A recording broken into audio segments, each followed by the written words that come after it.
Good evening, my dark minions. Welcome to Lady of Darkness Horror Podcast.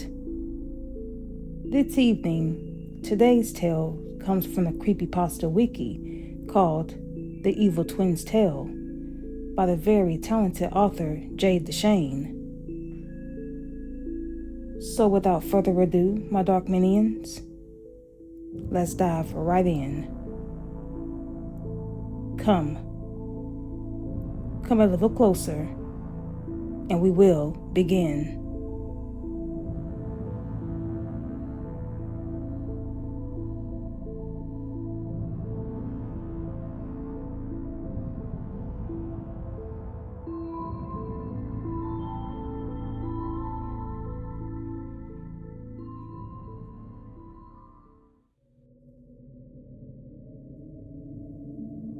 I am the evil twin.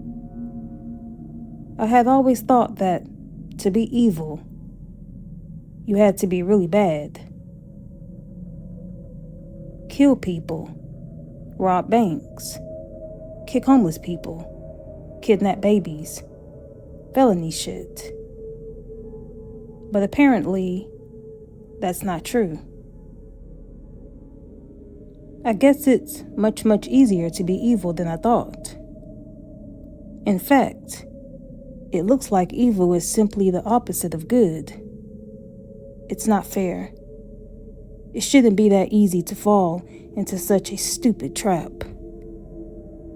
What kind of God makes it so easy to be evil and then demands that we be good? But that's just how it is, I guess.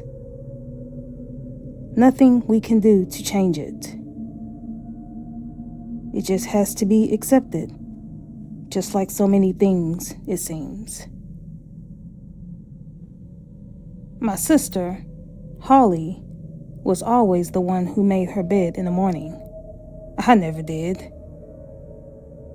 There were times where she would make mine too, just to keep me from getting scolded or lectured. Did I ever appreciate it? Of course not. My only thought was, awesome, free labor. In school, she was a straight A student. She came home every day and did her homework immediately before anything else. I barely did any homework at all. I couldn't be bothered. Hell, seeing me in class was a rarity after a while. You'd be far more likely to catch me in the forbidden stairwell, smoking whatever my friends handed to me. Come to think of it, she picked better friends than I did too. My friends were the smokers, the losers, the dropouts. Hers were the 4-H club, the Girl Scouts, her church group. Maybe that's where I went wrong. Maybe if I had joined that damn church group. Before now, I never would have thought that anything I did was evil. Stupid, short-sighted, self-destructive, and frustrating for my parents and teachers, yes. All of that, certainly. But evil? I didn't think most people would have called me that. But I was wrong. We've all been horribly wrong. One night, as I lay awake in my bed, looking out at the cold moonlight, a dark shadow stretched itself across my window, blocking my sight. I can't tell you why, but I wasn't scared. No, that wouldn't come until much later. As I continued to watch the black mass that hovered outside my window, it seemed to press itself against the pane. Before I knew it, it was in the room with me, floating directly above me. There, it began to collect itself into the shape of a human. The muscles and features became so clearly defined that I could just make out the being's closed eyelids before it opened them wide, and blinding light assaulted my vision. I felt it descend onto me and wrap me in its arms. "You're coming with me now," it said in the deepest voice I'd ever heard. To call it simply a voice seems wrong. It was solitary but choral, very near but far away, softer than a whisper and louder than the most horrifying scream. It shook me to my very core. The next thing I remember is standing in a large hall lined with gleaming pillars. In between each set of pillars stood a stationary figure, frozen in position and eerily still.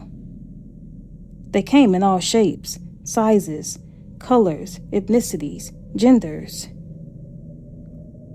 As far as my eyes could see, there seemed to be no end to the place. I began to wander among the pillars, absorbing the motionless citizens of this place. Most of them were people I'd never seen before.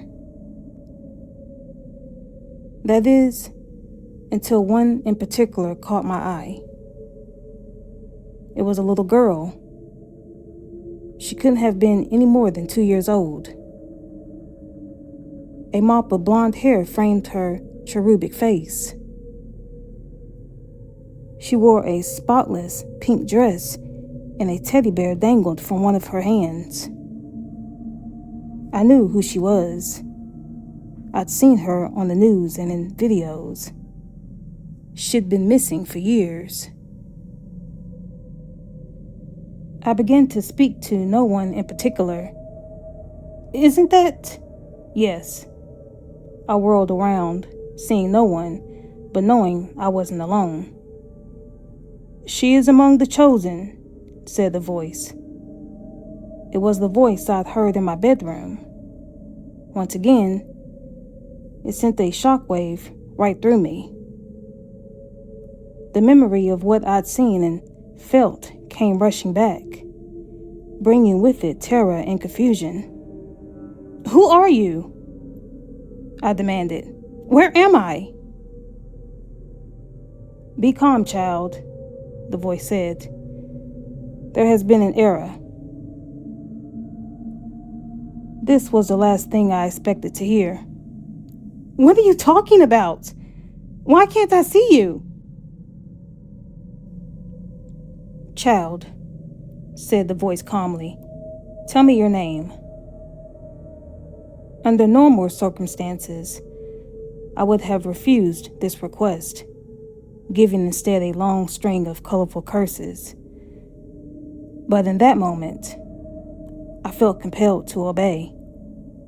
"Shira Lenore Goldman," I said meekly. For a moment, all was silent. Then the voice came again. "I must take you back," it said. "It is not you we want." "Want?" I asked. "For what? What is this?" Before I could receive an answer, my vision went black once more. I felt a pair of arms wrap around me as they did before. This time, keeping my wits about me for as long as I could, I thought I caught the distinct sound of flapping wings. The next morning, I was shaken awake by my mother. "Shira," she said, "do you know where Holly is?" "Holly," I repeated groggily, the things I'd seen and felt still fresh in my brain. My mother's face came into focus, a mask of worry and dread. "I can't find your sister," she said. "She's not in her room." At this point, the police have conducted searches and interviewed persons of interest. But I can tell you for a fact that Holly will never be found. That was the mistake. He took me by accident. But it was her he wanted all along. Holly,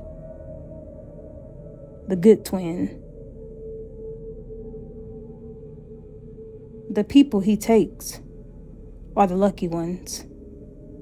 They'll be safe, no matter what comes for us. And something is coming. I can promise you that. Before he left me, and I slipped out of consciousness, I was able to ask one question. "Who are you?" I said. He flashed those blinding eyes at me one last time and said the words that will echo in my brain forever. My name is Rapture.